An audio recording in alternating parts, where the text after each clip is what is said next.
The tires crunched quietly against the gravel as I pulled into our driveway, heart pounding with excitement. It had only been a week-long trip, but it felt like forever. Every night in that cold hotel bed, I'd closed my eyes and pictured her Mia waiting for me. Her laugh. Her touch. The way she always ran into my arms after a long trip, like I was the only man in the world. I killed the engine and sat there for a moment, smiling to myself. I had bought her favorite flowers from a vendor along the highway, fresh white lilies and a small gift tucked in my briefcase. Nothing extravagant, just something to say I missed you. The house stood in the soft evening light, looking exactly the same, but something about it felt different. The curtains weren't drawn the way Mia usually left them. There was no faint smell of dinner floating through the air. No music playing. Just silence, a thick, heavy silence that pressed against my chest.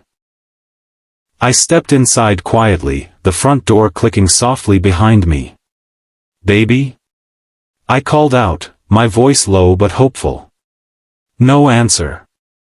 I set the flowers down on the console table and shrugged off my jacket, noticing that the living room looked off.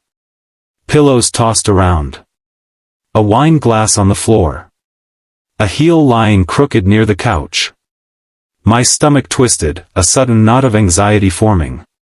And then I heard it. Laughter. Upstairs. Two voices. Familiar voices. I froze, every muscle in my body tensing, as I strained to listen. Mia's giggle. And then my brother's deep chuckle, unmistakable even after all these years. My vision blurred for a second, the world tilting. Slowly, carefully, I moved toward the stairs, every step heavier than the last. My heart wasn't pounding anymore. It was breaking.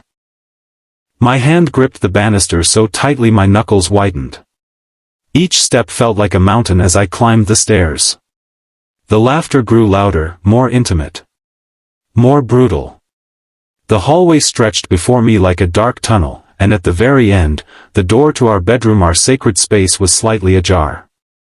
I pushed it open. And there they were. Mia. My wife.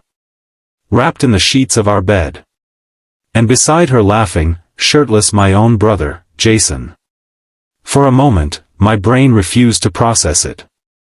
It was as if the world slowed down, freezing me in place. Their skin against the ivory sheets. The room that still smelled like her vanilla perfume. The room where I had proposed to her years ago. Jason's smile faltered when he saw me. Mia? She didn't flinch. Didn't scramble to cover herself. Didn't even look guilty. She sat up, letting the sheet fall casually around her waist, her expression unreadable. Cold. My voice cracked when I finally managed a whisper. Why? It was all I could say. One word, but it held every shattered piece of my soul inside it. Mia tilted her head, almost bored, as if I'd asked her what was for dinner. And then, with a voice colder than winter itself, she said the words that would haunt me longer than the sight of them ever could. You caused this. No anger. No shame. Just blame neatly handed over, like a poisoned gift. The air left my lungs. I staggered back, as if she had physically struck me. I searched her face for a hint of regret. A flicker of love. But there was nothing. Only a stranger sitting where my wife used to be. Jason wouldn't meet my eyes. He pulled the sheet higher, like that could hide the damage already done. I turned away before I shattered completely. I couldn't breathe in that room. Couldn't think. Couldn't survive it. As I stumbled down the stairs and out into the cold evening air, I realized something terrifying. The woman I loved was gone. And maybe she had been for a long time. The first few days after that night, I disappeared into myself. I barely spoke. I barely ate. I let Mia think she had broken me completely, and maybe, for a moment, she had. She moved around the house freely, almost boldly now, as if she was waiting for me to pack my bags and leave. Jason still came by, smug and stupid, laughing a little too loudly when he thought I wasn't listening. I played my part perfectly. I wore the mask of a defeated man's slumped shoulders, tired eyes, a hollow voice. I even apologized once, whispering, maybe if I had been a better husband. I watched her nod, satisfied, as if it validated her betrayal. Inside? Inside I was colder than I had ever been. The love I once had for Mia had turned into something else entirely, something sharper. Something dangerous. I started gathering evidence quietly, piece by piece. When she left her phone unattended, I took photos of her text messages with Jason. Sweet nothings. Plans for their future. Even mocking messages about me, how pathetic I had become. At night, when she thought I was asleep, I installed a recording app on an old phone and slid it under the couch. Their conversations when Jason visited were vile. Unfiltered. Full of laughter about how easy it had been to get rid of me emotionally without actually kicking me out. Each word was another nail in their coffin. I printed screenshots. Saved voice recordings to a hidden drive. Even documented bank transfers, large sums of my money being siphoned into accounts I didn't recognize. I wasn't just building a case. I was building a weapon. They thought they had crushed me. But what they didn't know, what they would never see coming, was that sometimes the quiet man isn't broken. He's loading his gun. I didn't shout. I didn't break anything. I didn't even confront them again. Instead, I moved with the chilling precision of a man who had lost everything and had nothing left to fear. The night I discovered the ultimate betrayal, I sat alone in the darkened living room, lit only by the faint glow of my phone screen. My heart was shattered, but my mind had never been sharper. If she could plan that level of deception behind my back. If my own brother could lie with the same mouth that once called me my blood. Then I wouldn't scream.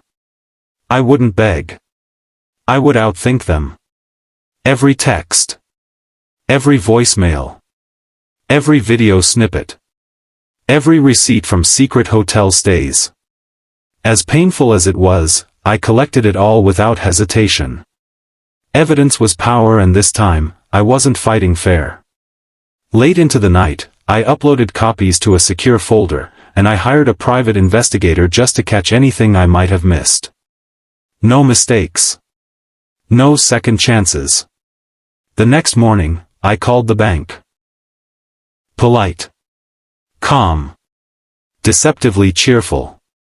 Hi, this is Mr. Ease.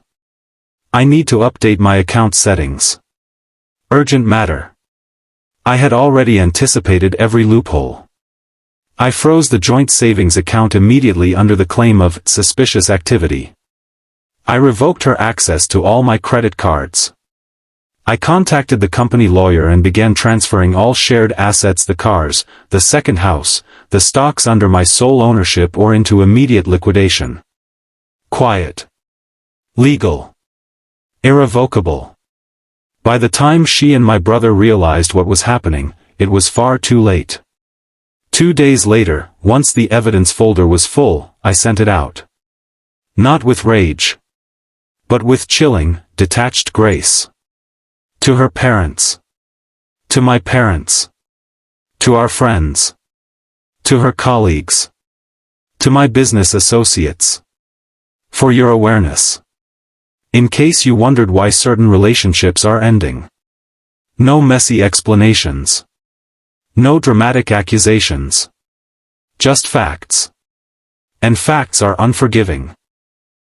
When she finally tried to call, desperate, panicking, realizing her world was caving in, I didn't answer. Not once. I simply packed my belongings, moved into a private condo, and left behind the house we once called home. Silent. Devastating. And somewhere deep inside the wreckage of my broken heart. For the first time in days. I smiled. The aftermath of my quiet revenge was swift, like the aftermath of an earthquake. The initial shock had barely worn off when the ripple effect started to spread.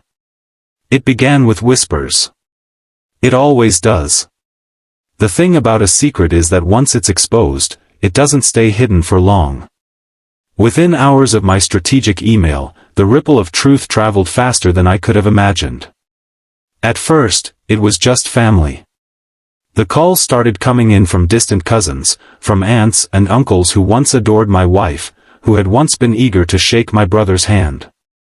Now, those same voices were dripping with pity, with judgment. Did you know about her?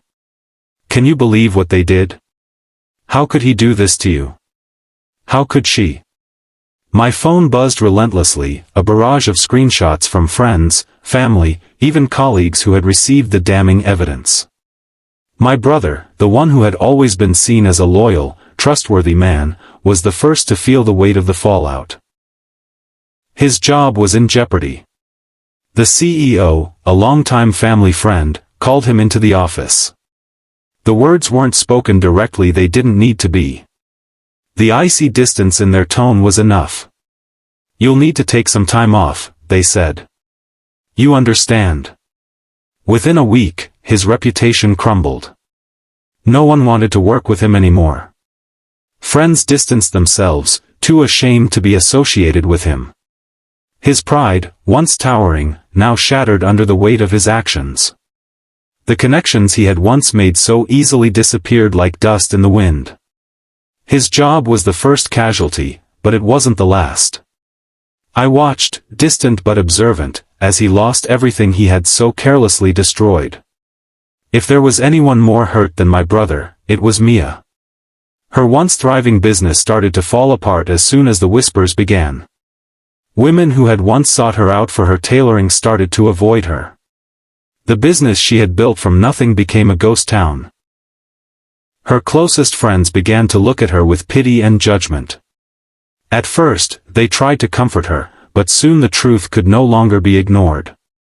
They began to pull away.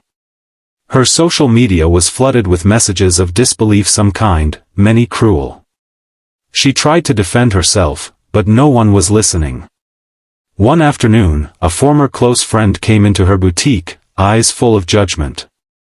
I don't know what to say to you, the woman said softly, glancing toward the door, as if afraid anyone might be watching. But I can't support this. I can't keep pretending. And just like that, Mia's small but once strong network of women evaporated. I watched as one after another, her friends turned their backs on her. My wife had always been the life of the social scene. Before the scandal, she was always invited to events, celebrated by her peers. But now, the cold truth settled over her like a suffocating blanket. People no longer wanted to be seen with her. The invitations stopped coming. At first, she blamed misunderstandings, claimed the media was exaggerating. But when even her closest friends pulled away, she realized the full extent of the betrayal.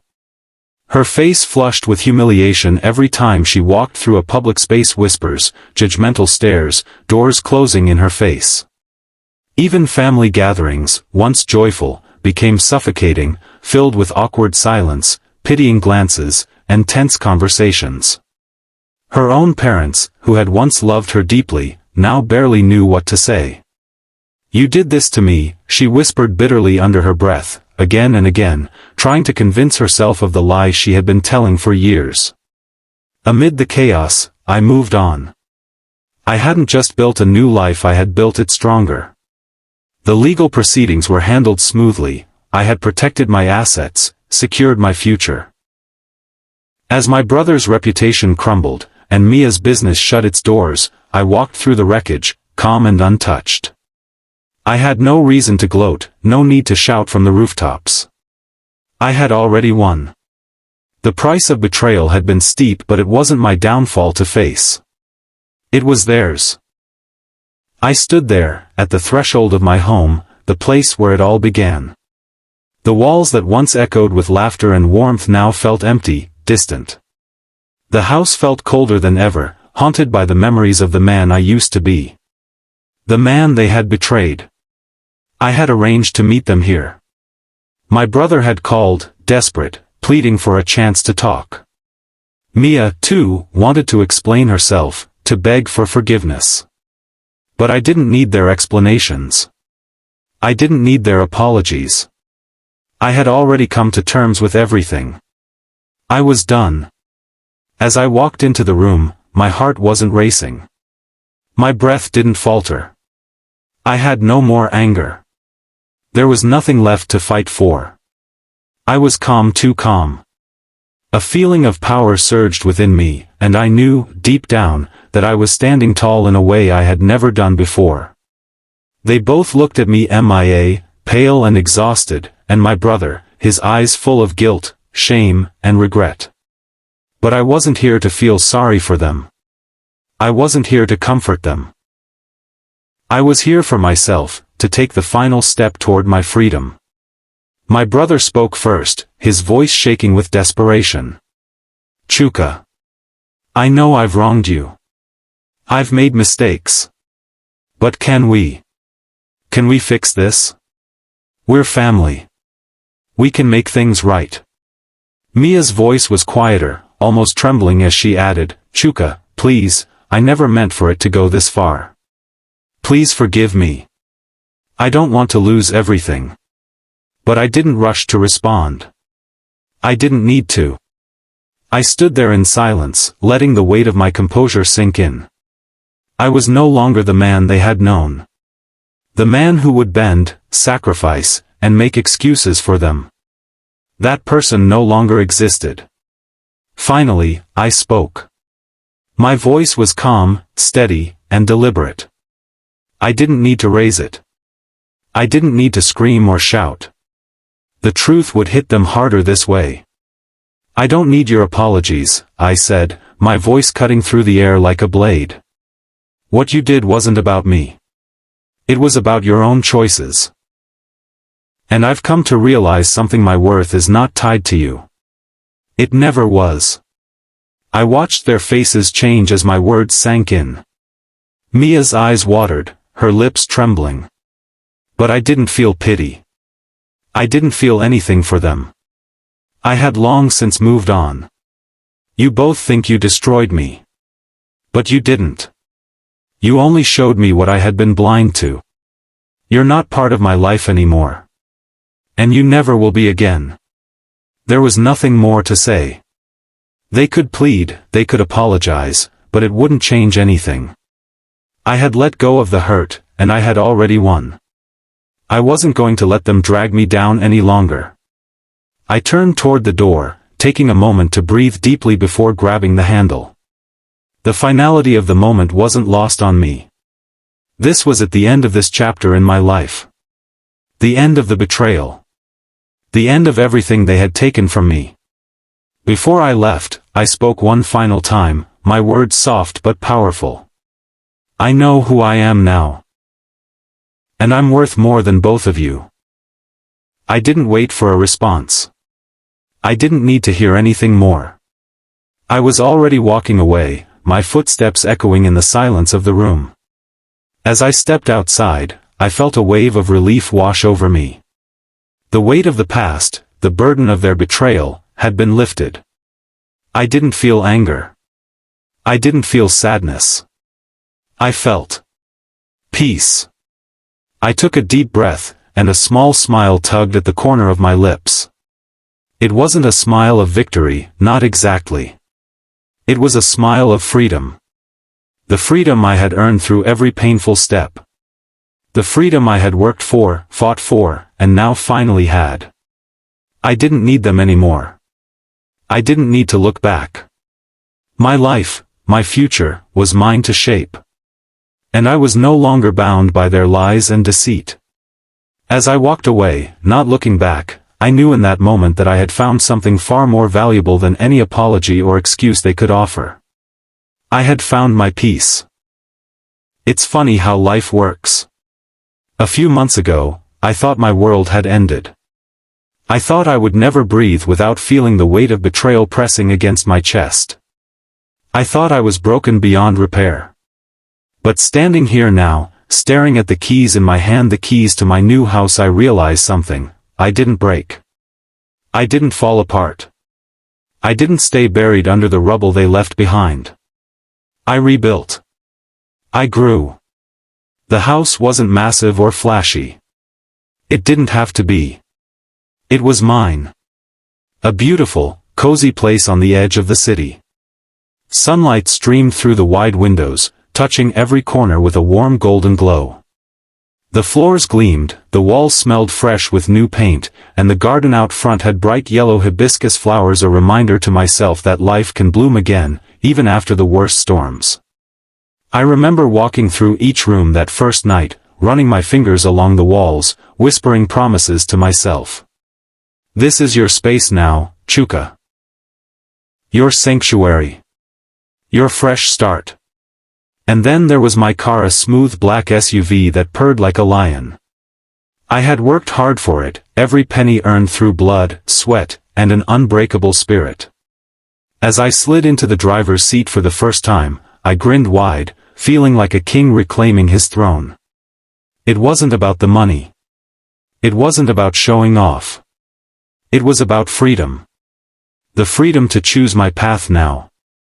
The freedom to leave behind anyone who dared to doubt my worth. I didn't stop there. I pushed myself out of my comfort zone. I started attending networking events, business seminars, small gatherings. I met people, real people, not ones who pretended to love me only to stab me when I wasn't looking.